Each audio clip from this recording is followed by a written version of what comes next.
Welcome to the Dhanraj Sir Method, Living the Subject. Your potential is limitless with the right mentor. Let's talk about earthquakes.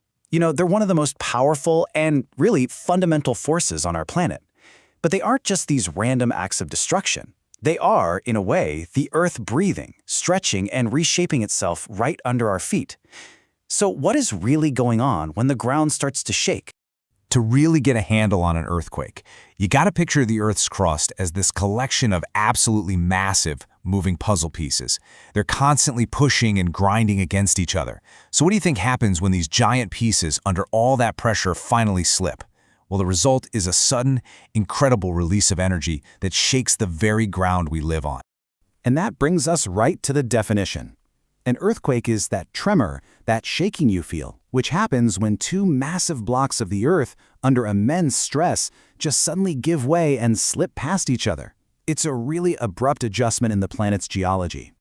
Okay, so what are the forces that are actually driving these sudden, sometimes violent, shifts? Let's take a look under the hood, so to speak, at the engine that moves our world and explore the different things that can make the ground tremble. It turns out earthquake causes fall into two main buckets: natural and, believe it or not, man-made.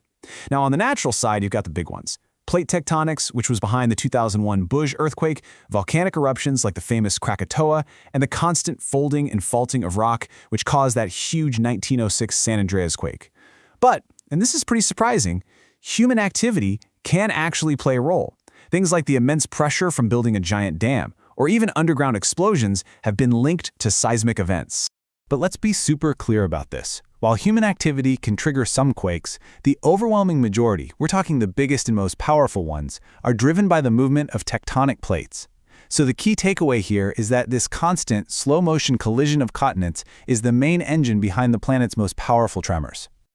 Okay, so we know what causes them, but how do we listen in?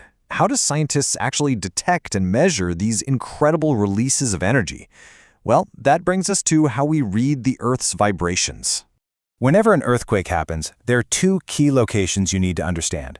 First, you have what's called the seismic focus. This is the deep, underground point where the slip actually happens. It's the true origin. But the spot on the surface, directly above it, is called the epicenter. That's the location you always hear about on the news, and that's because it's usually where the shaking is the strongest. So, from that focus point, energy radiates outwards in the form of seismic waves, and they come in three main types. The first to show up are the P waves, or primary waves. They're compressional, kind of like a sound wave, and they can travel through pretty much anything: solids, liquids, and gases. Right behind them are the S waves, or secondary waves, which shake the ground and can only travel through solids. And finally, the L waves, or long waves, travel along the surface, and these are often the most destructive. That time gap between when the P and S waves arrive is actually the secret sauce that helps scientists pinpoint an earthquake's epicenter. So how do we see these invisible waves? We use an instrument called a seismograph. At its core, it's a beautifully simple device, just a weighted pen hanging over a constantly rolling drum of paper. When the ground shakes, the whole drum moves, but the pen, because of its weight, stays still. And in doing so, it literally draws a picture, a jagged portrait, of the Earth's vibrations. Now, when it comes to measuring an earthquake, there are two different scales we use, and they measure very different things. Think of it like a heater. The Richter scale measures the magnitude, the actual energy the earthquake releases. That's like measuring the wattage of the heater itself.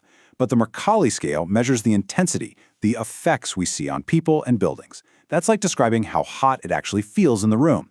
So Richter is about raw power at the source, and Mercalli is all about the impact on us. Understanding all the science is one thing, but what does it all mean for us and for the planet? Let's dive into the profound effects of these events, and you might be surprised to learn they can be both destructive and creative. The destructive power is what we're all familiar with, right? Earthquakes can cause the catastrophic collapse of buildings and bridges. They can snap gas and electrical lines, sparking huge fires. In hilly areas, they trigger terrifying landslides. And they can damage dams, causing flash floods, or even cause whole chunks of coastline to just sink into the sea. And one of the most terrifying ripple effects is a tsunami. When a really powerful earthquake happens on the ocean floor, it can displace a colossal amount of water. This unleashes a series of waves that travel across the ocean at the speed of a jet. The name itself comes from Japanese and means harbor wave, which, sadly, doesn't even begin to describe their power when they hit the shore. And if you want to truly understand the human cost, just look at the 2004 Indian Ocean tsunami. It was triggered by a massive undersea earthquake, and it took an estimated 275,000 lives across more than a dozen countries. It's just a staggering, heartbreaking reminder of how deadly these events can be. You know, it's really easy to see earthquakes as these purely destructive forces. But that's not the whole story. Geologically speaking, they are also a fundamental part of how our planet builds and renews itself. Yeah, think of it this way.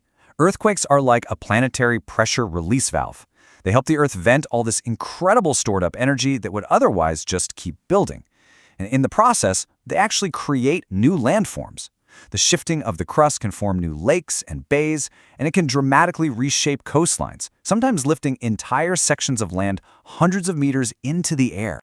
So if these events are just a fundamental part of our world, where do they happen most often? Well, it turns out their distribution isn't random at all. There is a very, very clear pattern to where the Earth is most active. I mean, just look at this distribution. It's incredibly concentrated. A massive 70% of all earthquakes happen along the Circum-Pacific Belt, which you probably know better as the Ring of Fire. Another 20% rumble through the Mid-World Mountain Belt, which includes places like the Alps and the Himalayas. And that last 10% is mostly focused along the Mid-Atlantic Ridge. So it's obvious the danger isn't spread out evenly. It's really focused in these specific zones. And what's the tool that lets us map these zones so accurately? Well, we've come full circle. It's the theory of plate tectonics. By understanding where the edges of these massive plates are, scientists can identify the fault lines and predict where future earthquakes are most likely to strike. And that leads us to our final and maybe most important question. We know where, but do we know when? The honest answer is not yet. While scientists are looking at clues like changes in sea level or the Earth's magnetic field, no technique is foolproof. Predicting the precise timing of the next big one, well, that remains one of the greatest challenges in all of science.